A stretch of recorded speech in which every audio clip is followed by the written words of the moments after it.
changes all around you. I know there are lightnings and thundering. I know there's a storm all around you. Holy, holy, holy. A paz do Senhor Jesus Cristo. Então, Provérbios 3:6. Hoje nós continuamos com o tema O Banquete da Sabedoria, parte 17.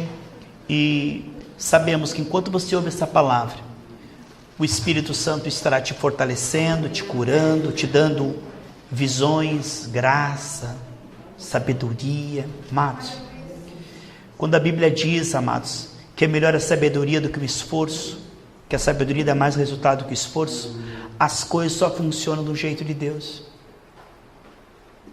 Muitas vezes a pessoa pega um machado cego e começa a bater na árvore, e aquele desgaste desnecessário, porque as coisas só funcionam do jeito de Deus. As seitas geram pessoas frustradas, porque um detalhe que você faça diferente do que Deus mandou, Ele não põe o selo dele, Ele não confirma. Só dá certo do jeito de Deus. Quando Ele diz não por força, não por violência, mas pelo meu Espírito, lá em Zacarias 4:6, é que não adianta você se esforçar, se esganifar, não adianta, amados. As coisas de Deus, elas são do jeito de Deus. Se nós não respeitarmos a santidade de Deus, não teremos o selo e a confirmação de Deus. Às vezes, amados, olha, você sabe que em alto mar eles sempre fazem uma verificação novamente de rota, porque conforme se mexe no mar, às vezes a bússola varia 1 milímetro, e 1 milímetro que você varia e não verifica, em milhas e milhas no mar, vai se transformar em quilômetros.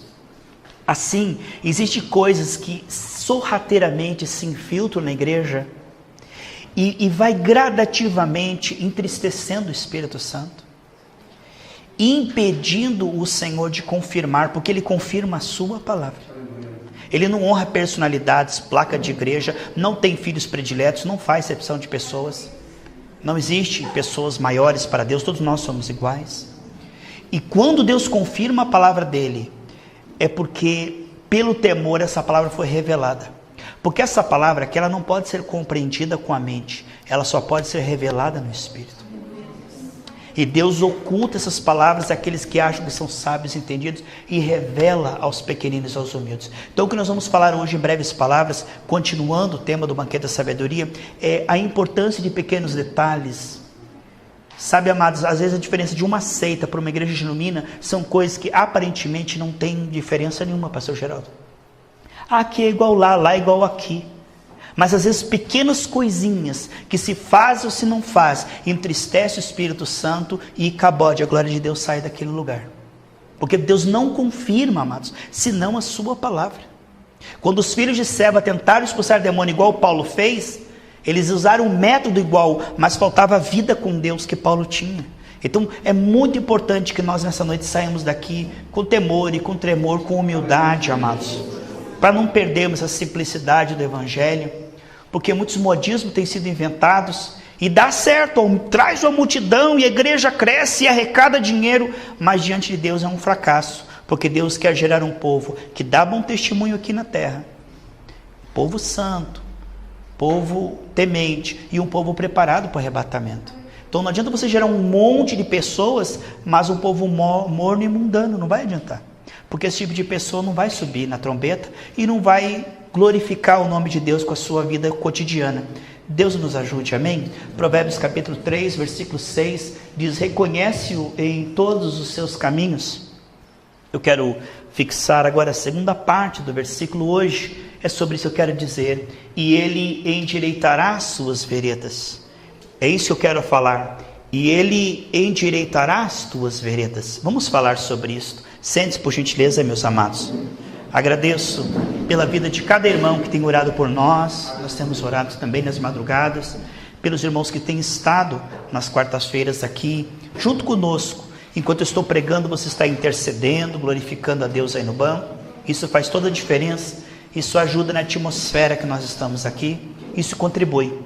É muito importante cada um com o seu dom, cada um com o seu culto racional. Isso cria uma atmosfera neste lugar favorável, para que aquele que entre doente seja curado, aquele que está endividado receba um novo emprego, aquele que está com a família destruída seja restaurado, porque é a olaria de Deus, amados.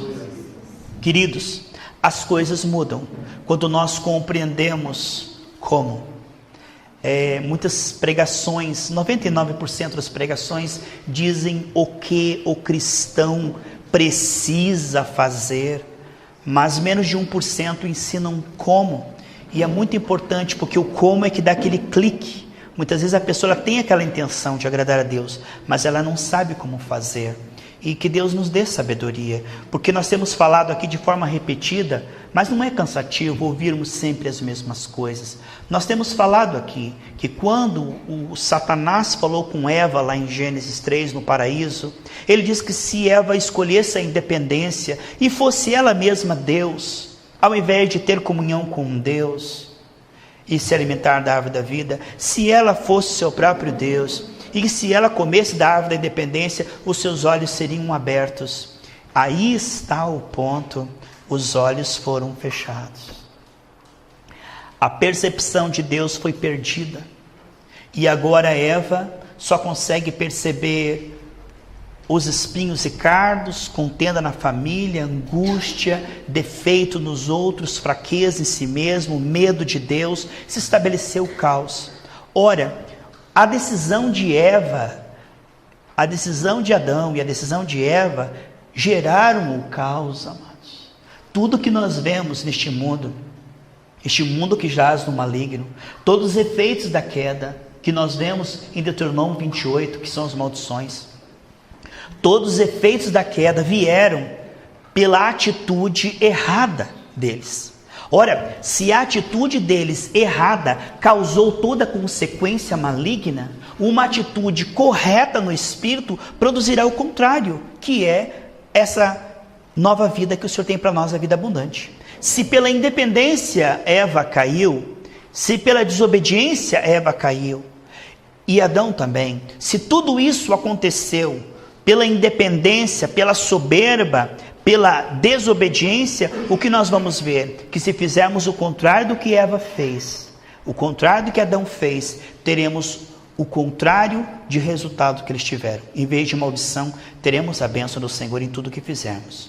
Portanto, é muito importante compreender que Deus, ele é muito sábio, e toda a sua palavra, ela é inspirada, e que Deus nos revele ela. Porque o que nós estamos vendo aqui é que Deus, ele deu um evangelho muito simples, amados, mas que só sendo uma pessoa simples pode compreender, e o homem se tornou muito complicado desde a queda, diz Eclesiastes capítulo 7, que Deus fez o homem simples, mas ele se tornou complicado, e o homem complicado não consegue entender a simplicidade do evangelho. Mas você que está aqui, nessa atmosfera de unção, que o Senhor revele para você essa palavra em nome de Jesus. Vamos ver então como reverter os efeitos da queda. Isto é sabedoria. Se diz, endireitarei as suas veredas, então Deus fará isso através da sabedoria. Deus endireitará as veredas, porque as veredas do homem, desde a queda, estão todas torcidas. As veredas do homem, qual é? Toda torcida que ele tem que endireitar. São duas veredas. A primeira vereda, a comunhão de Deus com o homem. Essa vereda as pessoas não entendem. Elas caem na igreja, ou elas buscam cargo, ou elas buscam bênção. Elas caem de paraquedas, então elas são incentivadas a correr pelo poder e pelos cargos, ou correr por bênçãos. Quando na verdade o que nós precisamos é restaurar as veredas da nossa comunhão com o Senhor. E depois, como representá-lo como embaixador de forma adequada, assim como Jesus fez nos evangelhos. Jesus é o nosso modelo. Então nós vemos aqui, as veredas são como viver corretamente diante de Deus e como os efeitos disso acontecerá, como viver diante dos desafios que nós temos.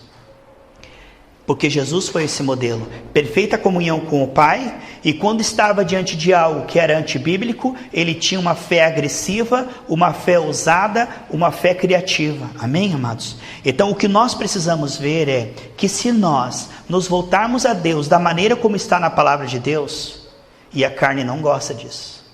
O trabalho da carne dia após dia após dia é nos fazer esquecer e não praticar isto. E o trabalho do Espírito é nos trazer de volta, é nos trazer de volta, é nos trazer de volta, é nos trazer de volta para a sabedoria. Então é uma luta tremenda, são duas vozes. A carne é o contrário. Para a carne tudo é loucura, que é a palavra do Senhor. Então essas veredas nós vamos ver agora. É muito claro, vamos ver o próximo versículo, missionário Silvano, 1 Pedro 3,18. Porque também Cristo morreu uma vez só pelos pecados, o justo pelos injustos. Ali tem uma palavra importante nesse versículo. Todo versículo é importante, mas ali Jobel diz assim, para. Aquela palavra para ali, ela é muito importante, porque mostra o propósito pelo qual Jesus morreu na cruz. Jesus morreu na cruz para levar-nos de volta a Deus. Muitas pessoas não sabem que a queda quebrou a nossa comunhão com Deus, gerou em nós, em vez de fé, medo e desconfiança de Deus, incredulidade, que a queda endureceu o coração do homem, de forma que o que a pessoa precisa pela graça agora é voltar-se para Deus e aprofundar a sua comunhão com Deus. Você não vê esse tipo de pregação. São necessidades espirituais emergentes. O diabo não tocará nisto. Este é um tema altamente perigoso para Satanás. Que os cristãos volte-se para o Senhor de todo o coração e aprofunde suas raízes no solo do amor de Deus, de maneira que Deus possa se revelar. Este é o medo. Então, as pessoas são distraídas com cargos e obras, como Marta, que mesmo angustiada queria trabalhar para Deus. Você pode ver, amado, se você chama as pessoas para trabalhar para Deus, sempre haverá voluntários. O que é ativismo chama o povo. Se é para o povo fazer alguma coisa para Deus, ele se motiva. Mas se é para o povo estar diante de Deus para renovar a sua mente pela palavra, aí não há interesse. Eu me lembro uma vez, há uns 10 anos atrás, nós tínhamos uma manhã de jejum, e sempre convidávamos as irmãs aposentadas, as irmãs que não trabalhavam, para ir no jejum. E ia uma, duas, como diz aquela história, 3 gatos pingados, né? Mas eram 3 ovelhinhas pingadas. E elas podiam estar conosco, porque eu penso que quanto mais pessoas estiverem jejuando e orando, mais se cria uma atmosfera que quebra as potestades ali, não é? E as irmãs não vinham. Aí teve um dia que marcaram uma piscina gratuita, um vereador deu um ônibus, um piquenique com piscina, e as velhotas lotaram o ônibus, irmão. Lotaram o ônibus, faltou banco, e era cedo e era chuvoso, mas elas apareceram de tudo quanto é lugar, porque as pessoas, elas têm força para fazer aquilo que é da carne. Isso foi perdido naquela. Agora, para as coisas de Deus, as pessoas não têm ânimo. Isso precisa ser ganho. Ninguém que recebe Jesus automaticamente tem ânimo para aquilo que precisa ser buscado. Satanás, ele lutará ferozmente com todas as suas forças para que não sejamos animados naquilo que realmente precisamos ser animados. De forma que a pessoa com um coração magoado, mundano, um coração antigo, uma mente carnal, está ali jogando envelope e esperando a bênção, coração preocupado, sem comunhão com Deus, sem comunhão com as pessoas, está sendo enganado por uma seita, porque o seu coração não está sendo renovado e restaurado, ali não está sendo trabalhado. Não se entrega o coração, se entrega o pedido de bênção no envelope, e se entrega o cargo e o sacrifício no monte, para que através, ou do monte, só a favor da oração no monte, mas aquele monte, quando a pessoa tenta se justificar, ou aquele jejum, que a pessoa tenta se justificar, ou aquele envelope, quando a pessoa tenta se justificar, ou, ó Senhor, eu fiz a obra, agora o Senhor vai me curar, ó Senhor, eu preguei o evangelho, ó Senhor, eu evangelizei, a semana 3 pessoas, quando você começa a apresentar obras, para tentar se justificar, você está no caminho muito perigoso, porque nós não podemos ser justificados senão pelo sangue de Jesus. O que nós fazemos de oração no monte, de evangelismo, tudo isso tem galardão no céu, agrada a Deus, mas nunca podemos nos justificar nisso. Isso é um perigo muito grande. Deus, eu fui no culto, agora eu mereço ser curado. Ó, Senhor, eu fui na igreja, está certo? Agora o Senhor me dá um emprego. Quer dizer, quando nós começamos a barganhar e pensar que as nossas obras dão mérito diante de Deus, nós estamos no caminho do Satanás, sem saber, dentro da igreja, indo para o inferno. Então o Satanás é astuto, ele trabalha dentro e fora da igreja. Precisamos escapar. O que nós dizemos é que Satanás não quer que nós sejamos fortalecidos aonde Adão e Eva foram enfraquecidos. De maneira que a pessoa está na igreja, mas a comunhão dela com Deus é estática. Ela conhece Deus hoje o mesmo que ela conhecia Deus há 10 anos atrás. Com aquele mesmo conhecimento precário, ela está ali expulsando demônio, fazendo a obra, buscando a bênção, e fazendo a obra e buscando a bênção. Por quê? Ela não está avançando, por quê? Porque ela não está sendo direcionada no púlpito. Aí está, 90% dos erros da igreja vem do púlpito, porque cabe ao púlpito direcionar o povo aonde? O caminho que deve se andar. Esse é o atalaia. Ninguém vai avançar numa área em que não está percebendo que precisa avançar. Você vai ver que se você pegar 100 mensagens da internet, uma ou duas vai falar da necessidade de restaurarmos e aprofundarmos a nossa comunhão com Deus. Se pressupõe, Wellington, recebi Jesus, pronto, estou pronto para fazer a obra, pronto, estou pronto para correr atrás das bênçãos. Então a pessoa, ela entra no automático, conhecia Deus, pronto. Até tive uma discussão uns 15 anos atrás, uma vigília, com um irmão muito abençoado, um irmão de Deus, assim, muito querido, mas ele estava bem equivocado. Eu estava pregando sobre a importância de aprofundar a nossa comunhão com o Senhor, e conheçamos e prossigamos em conhecer ao Senhor. Aí ele pegou a palavra, acho que ele estava lá, e disse assim: irmão, eu discordo de você. Nós não precisamos conhecer o Senhor, porque Ele está aqui, ó, na palavra aqui, ó. Nós temos que reconhecer Ele, mas conhecer nós já conhecemos. Quer dizer, Ele quebrou toda a doutrina das geradas pela graça. É como se essa igreja não houvesse necessidade de existir, porque todo o meu ministério está aqui. Todo o meu ministério está neste ponto, em levar os santos à maturidade, a níveis cada vez mais profundos de comunhão com Deus e com pessoas. Agora, quando você para o pressuposto, estou pronto, já conheço a Deus e já amo as pessoas o suficiente, você quebra toda a necessidade da minha pregação. Não há nem por que ouvir. Se você está me ouvindo na internet, desliga aí, porque não há necessidade. Porque esta é a mentalidade que o inimigo coloca em muitos cristãos, de não haver necessidade de aprofundar a comunhão com o Senhor, apenas de ser abençoado e ser usado poderosamente. Já está muito bom. Amados, eu quero sim um povo abençoado, um povo salvo, um povo cheio do Espírito Santo e usado por Deus, mas isso para mim é muito pouco. Eu quero um povo íntimo do Senhor, hoje mais do que semana passada. Um povo que traga deleite, que agrade a Deus, que traga prazer em Deus, porque Jesus morreu na cruz para gerar um povo para si. E quando nós estamos sendo abençoados, obrigado, irmã, nunca falte água na sua casa. Quando nós estamos trabalhando na obra, Deus fica feliz quando somos salvos, Ele fica feliz, mas ali está o para, irmãos, para levar-nos a Deus. Queridos, quando você esquece, e esse é o trabalho da carne, esse é o trabalho da carne, esse é o trabalho da carne, quando você esquece que cada dia que você não oferece o seu coração com jejum, súplicas e gemidos, 3 pontos, né? Tenho falado, mas não custa falar de novo. 3 pontos que destravam a fé e a percepção de Deus. Você não vai ver as pessoas fazendo isso. Pegue 100 cristãos e faça um questionário e veja quantos estão fazendo isso. Gemidos, súplicas, jejuns, rosto no pó, com 3 orações altamente perigosas para Satanás. 3 orações proibidas, 3 orações não feitas, 3 orações que te farão avançar em uma semana o que a religião não avança em 10 anos. A pessoa está 10 anos na igreja e ela está igual. Magoa fácil, me magoou. Preocupa fácil, é vencida fácil, porque ela tem uma estrutura espiritual fraca, porque ela não aprofundou sua comunhão no solo do amor de Deus. Então, 3 áreas em que Satanás não quer que você ore, porque se você pedir isso, o que você não pediu te será dado.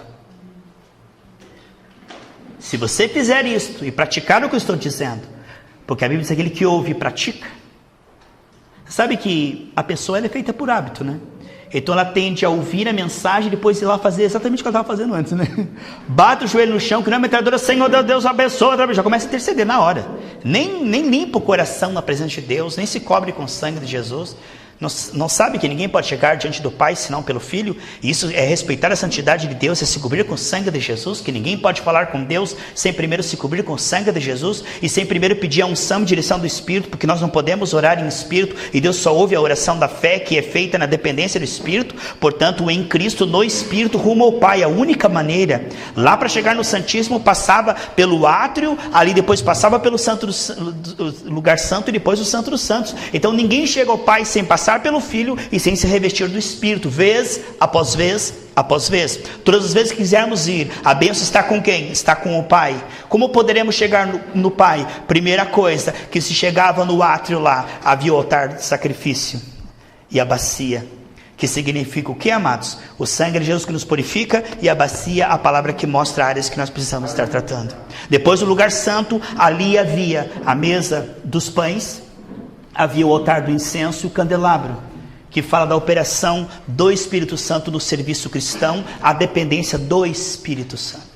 E depois no Santíssimo só tinha a arca, que é a presença Shekinah de Deus, a glória de Deus. Ali você podia adorá-lo em espírito e verdade, e ele se manifestava. Porque Deus, amados, ele precisa de um lugar para se manifestar. Deus, ele merece os céus e a terra, porque os céus e a terra é do Senhor. Mas a Bíblia diz no Salmo 116, 12, que a terra Deus deu aos filhos dos homens. Portanto, Deus busca um lugar para se manifestar. Embora ele seja Deus, ele é um perfeito cavalheiro. Sabe aonde Deus se manifesta? Eu vou te falar. A Bíblia diz que você que dá lugar ao Espírito. Lembra que o Senhor diz que nós não devemos dar lugar ao diabo e dar lugar ao Senhor? Qual é o lugar que o Senhor se manifesta? Você sabia? Pastor, fala. Você aprender isto, você vai dar lugar. E quanto mais lugar você der ao Senhor, mais ele se manifestará. Veja, vamos falar em dar lugar? Coberto com o sangue de Jesus em temor e tremor, com seus pecados confessados e perdoando pela fé todos que te magoaram, debaixo do sangue de Jesus, dependendo do Espírito Santo, adorando o Pai. Veja, Salmo 22, 3 diz que Deus habita no meio dos louvores. O que é dar lugar ao Senhor? É adorá-lo em espírito e em verdade. Quando você adora Deus em espírito e em verdade, debaixo do sangue, dependendo do Espírito Santo, você está dando lugar para Deus se manifestar e se revelar a você e através de você. Aí no meio da luta, em vez de preocupar, em vez de reclamar, em vez de murmurar, em vez de chorar, você pela fé, você adora a Deus. E existe coisa, amados, que a oração em línguas não faz. A adoração faz. Existe coisa que a adoração não faz, a leitura bíblica faz. Existe coisa que a leitura bíblica não faz, a oração faz. Tem coisa que a oração não faz, a imposição de mão faz. Essas coisas trabalham juntas. Veja, dar lugar ao Espírito Santo. Portanto, queridos, 3 orações proibidas. Primeiro, debaixo do sangue de Jesus, dependendo do Espírito Santo, dizer assim: Senhor, ajuda-me a te perceber hoje mais do que ontem. Primeira chave. Quantos fazem esse tipo de oração? Eu já conheço, já percebo, Senhor. Se você não pede, você não recebe. Tiago 4,2 diz: vocês pedem e não recebem. Vocês não recebem porque não pedem. E quando pedem, pedem com intenções erradas. Veja, Senhor, eu quero te perceber hoje mais do que ontem. Porque qual foi o primeiro ponto em que Eva perdeu? A percepção de Deus. Qual a primeira necessidade do cristão? Perceber a Deus. Se você disser para o irmão assim: perceba seus problemas, ele já é PhD nisso. Seu irmão, que você chega diante de você: meu problema, minha luta, minha prova e minha perda. Ele está PhD em luta. Mas diga assim: feche os olhos, irmãos, perceba a Deus. Ele não vai conseguir, porque ele não foi treinado nessa direção. Ninguém vai perceber a Deus se não está exercitando em perceber a Deus. E aí está, Satanás não deixa a religião treinar isto. Faça tudo, mas não cresça nisto. 2 Coríntios 6, do 11 ao 12. Diabo sabe que se você perceber a Deus, o que você fizer terá a percepção e a participação de Deus. Então faça na carne, faça preocupado, Marta. Marta, ó Senhor, a mulher está ouvindo a palavra aí, vamos fazer a obra.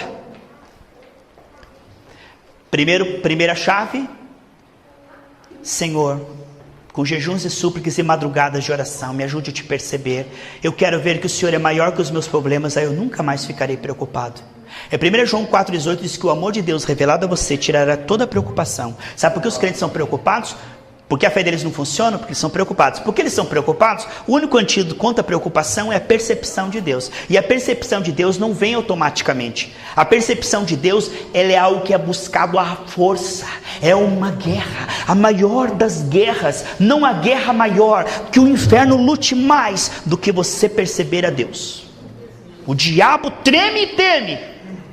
Porque se você perceber a Deus, você saberá que é amado, e que você é ungido, e que você é escolhido, e que você tem autoridade. Perceber a Deus. Segunda chave.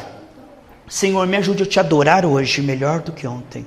Eu quero ter níveis de adoração. Eu quero ser mais carinhoso com o Senhor. Eu quero te adorar mais e melhor. É aquele, aleluia, glória a Deus. Aquela coisa seca, aquela coisa mecânica, nunca se avança, se progride em palavras novas. Sabe aquele marido que nunca tem palavras novas nem surpresa para sua esposa, né? Tá, a janta tá pronta? Não, e aí, vamos lá, vamos ver isso aí, palavras novas e maneiras novas de mostrar que ama.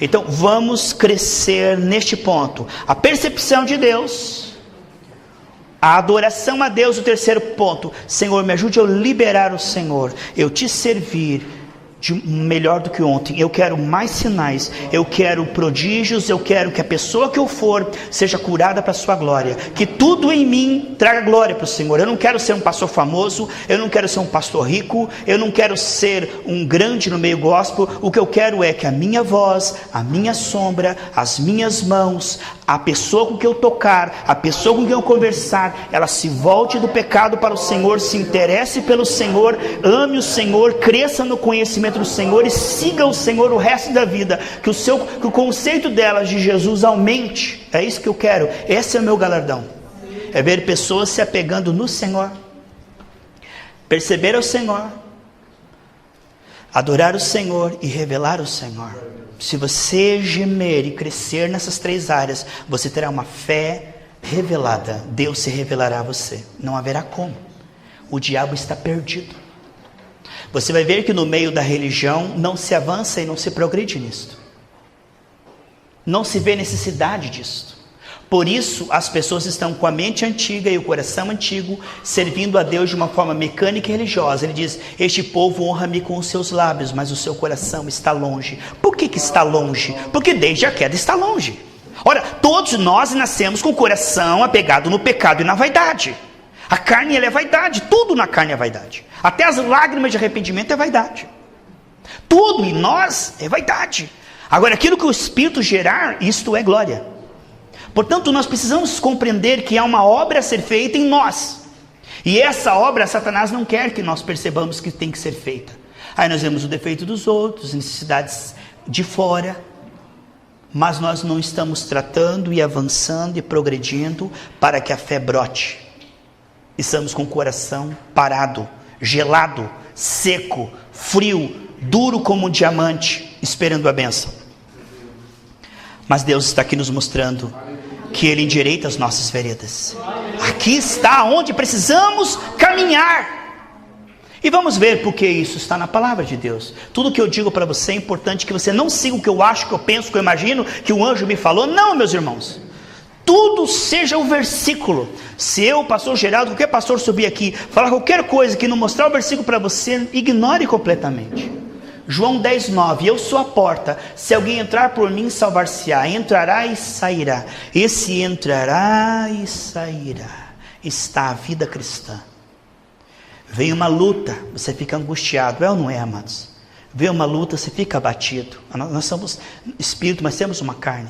Vem uma perseguição, você fica abatido. Vem uma calúnia, você fica abatido. Se você não desabafar com Deus, o Senhor diz, quando você for falar comigo, entre e fecha a porta. Se você não desabafar com Deus, o estresse será tão grande, a injustiça nesse mundo e a luta é tão grande. Se não é problema de saúde, é problema financeiro. Se não é problema familiar, é problema sexual. Se não é problema sexual, é problema sentimental. E assim, existe esse mundo que jaz no maligno, muitas lutas. E se nós não aprendermos a entrar e desabafar com Deus, nós ficamos doentes. E esse entrar fala do quê? Contar tudo para Ele. Chega diante de Deus e derrama sobre Ele, Senhor, eu derramo sobre Ti minhas angústias, minhas preocupações, minhas mágoas.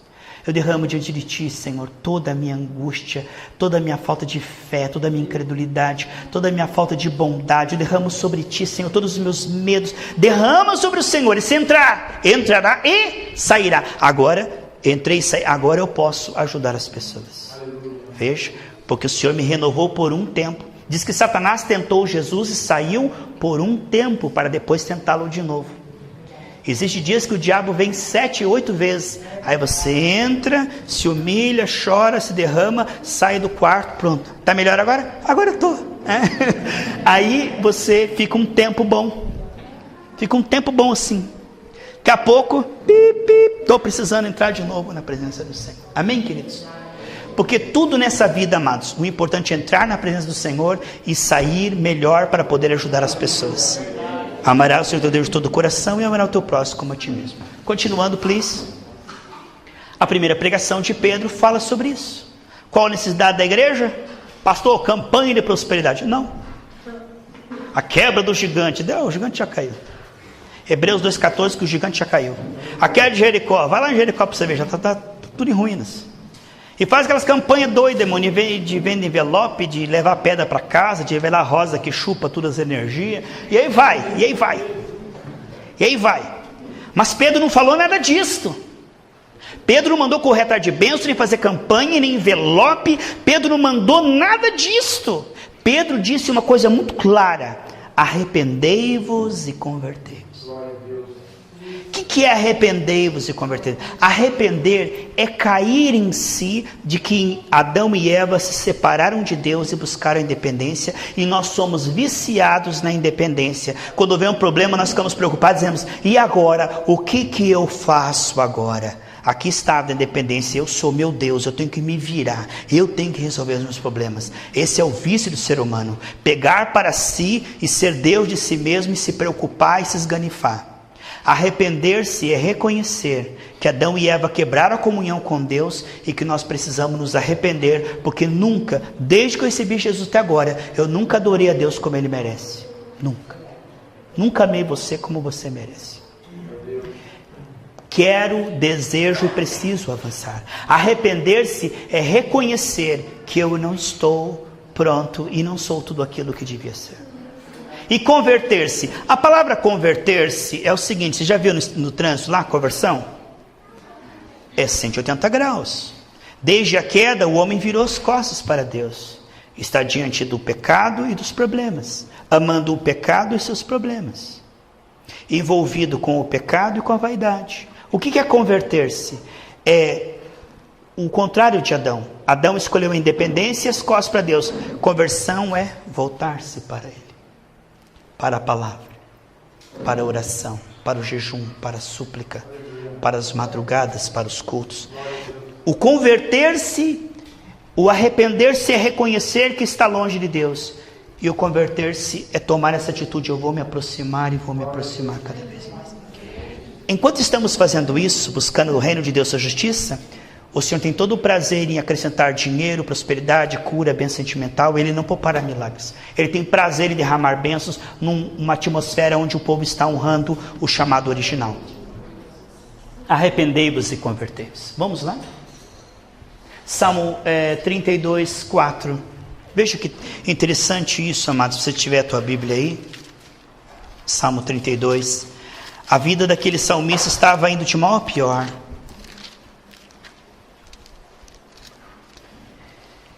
Veja o versículo 3, Salmo 32, 3. Enquanto eu me calei, envelheceram os meus ossos. Está vendo? Enquanto você não toma uma atitude em relação ao pecado, ele vai te deformando, definhando, secando você. Mas as igrejas hoje não incentivam tratar o pecado, porque o irmão sai. Se falar de pecado, aquele juiz que dá um dízimo alto sai. Se falar as coisas erradas, o irmão vai se ofender. Então não fala de pecado, fala de bênção, de anjo, de milagre, de vitória.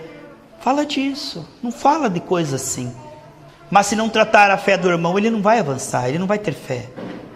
Aí você vai ficar dando promessa para uma pessoa que não tem fé. Enquanto eu calei os meus pecados, envelheceram os meus ossos, pelo meu constante gemido todo dia. porque a tua mão pesava dia e noite sobre mim, o meu vigor se tornou em sequidão de estio. O pecado não percebido e não confessado vai enfraquecendo você, tirando o ânimo, você vai ficando preguiçoso, cansado, estressado, desanimado, apático, esgotado. Olha o que o pecado escondido faz. Enquanto o pecado está escondido, ele está ali, devorando a tua fé e a tua energia. Mas quando ele é coberto com o sangue de Jesus e confessado, o Senhor começa a te fortalecer de novo. O diabo tem medo que o pecado seja percebido e confessado. Ele quer que seja escondido, porque ali dá legalidade para ele continuar trabalhando. Então não perceba o seu pecado, perceba as suas necessidades e defeitos dos outros, fique envolvido com essas coisas de fora. Para que tratar o coração? Você já é salvo, rapaz, você já é um anjo, você já é um cristão de fogo, você é uma vareda de fogo, uma lavareda de fogo. O meu vigor se tornou em sequidão de estio. Olha como é que ficou. Lembra quando Davi escreveu o Salmo 51, que disse: Senhor, me ajuda, Senhor, perdoa o meu pecado, me devolve a alegria, eu vou poder evangelizar.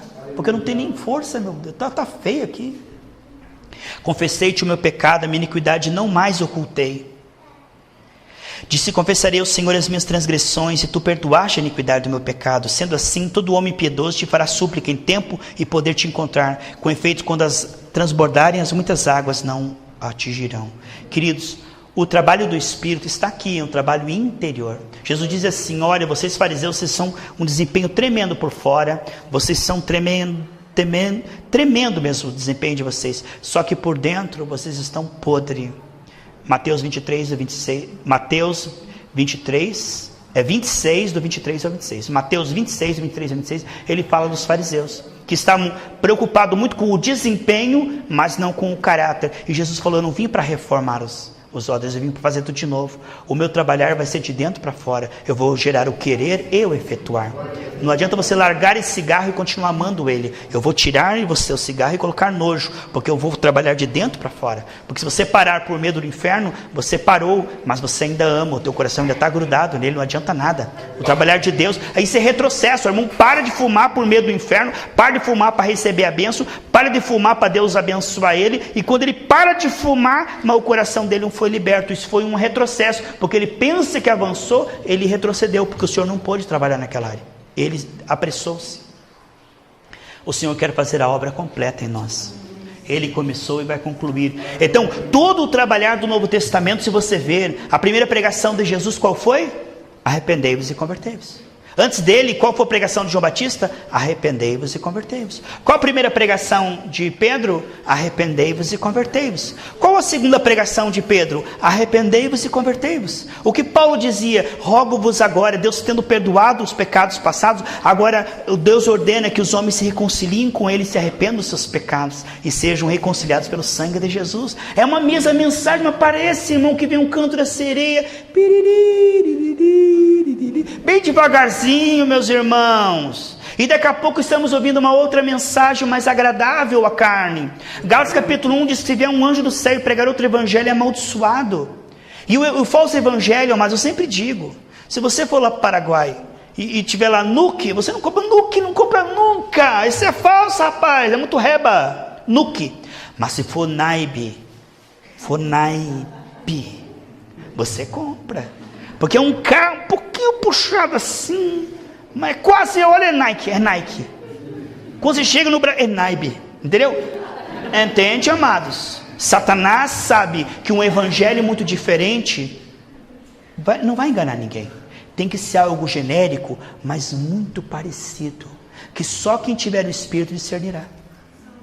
A Bíblia diz em Mateus 24, que esses falsos profetas fazem tantos sinais que até mesmo alguns escolhidos eles tentarão pegar.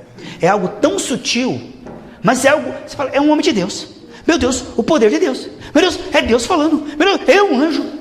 E quando você vê, ele não está pregando arrependei-vos e convertei-vos. Ele não está tratando o coração, a alma, relacionamento. Ele está falando que o teu problema é financeiro, que é envelope, que é campanha, que é dinheiro. Ele está falando coisas que são secundárias. Jesus diz que aquele que serve a mamon não pode servir ao Senhor. Esse aquele que vier na igreja tentar salvar a sua vida perderá, mas aquele que realmente der ao Senhor terá para sempre. Aí a pessoa cai de paraquedas, campanhas, 7 milagres, não sei o que lá, urgente a campanha. Irmão, Tony Barker, irmão, é Deus, vai mudar minha vida, eu estou endividado, vou conseguir um emprego, conseguir dinheiro, eu quero ganhar o mundo inteiro e perder sua alma, irmão. Aí consegue prosperidade, consegue tudo o que ele queria, tudo que a sua carne queria, mas a sua alma continua faminta. Lembra aquele homem que disse? Alma, ele tem um celeiro tão grande que não tem onde guardar as coisas. Eu vou construir um celeiro maior. Eles, alma, descansa, come. Mas eles, essa noite pedirão a sua alma, e esse tudo que você fez aí vai ficar aqui. E eles, alma, descansa e come. Alma não come celeiro, irmão. Alma não come dinheiro. A alma, ela tem fome e sede do que ela perdeu em Adão e Eva. Satanás não quer que o homem saiba que ele nasceu sob a ira de Deus. Satanás não quer que saiba que a comunhão foi quebrada no Éden. Satanás não quer que saiba que o homem precisa se reconciliar com Deus. Satanás não quer que saiba que o pecado do homem o levará ao inferno, mesmo abençoado. O povo no deserto foi rejeitado. Que bênção não é sinal de que Deus está se agradando. De que Deus usar uma pessoa poderosamente não é sinal de que Deus está se agradando. Porque mesmo um povo abençoado e usado no deserto foi rejeitado por Deus e não entrou na terra prometida. Então veja que a aprovação de Deus tem a ver com o sangue de Jesus e o Espírito Santo. Veja que essa mensagem fala aos nossos corações. Mas tem gente que ele não cheira a comida. Está cheio de fungo, a comida está fungada, irmão. Está verde, aquele frango está verde, ele vai estar... Irmão, pior do que ter fome é comer comida estragada. Pior coisa, porque você vai vomitar as tripas. E tem gente, amado, que para comer ele vai tudo cuidadoso. Não vou comer nada, tem um cabelo aqui, é teu mesmo. Não, mas agora caiu aqui. Para comida ele tem todo cuidado. Mas no reino espiritual, a comida, qualquer pregador que taca a mão na cabeça, ele não quer saber se é maçom, não quer saber se é adulto, não quer saber se é dinheirista, tudo é bênção. Olha o homem de Deus, olha a mão lá, olha o ungido lá, olha a campanha lá, olha o poder lá, olha o poder. Você não sabe, não cheira comida, meu irmão. Você tem que ver, não é a bandeja, é que mão que está debaixo da bandeja. Se tiver um nhona assim, preta, entendeu? Então você tem que ver isso aí. Não é a comida. Pô, mas está acontecendo um monte de milagre lá. Vai acontecer, pode chover dólar do céu, irmão. Não é isso que é. O povo está se arrependendo, ele está se convertendo. Não, então ali está o espírito do erro.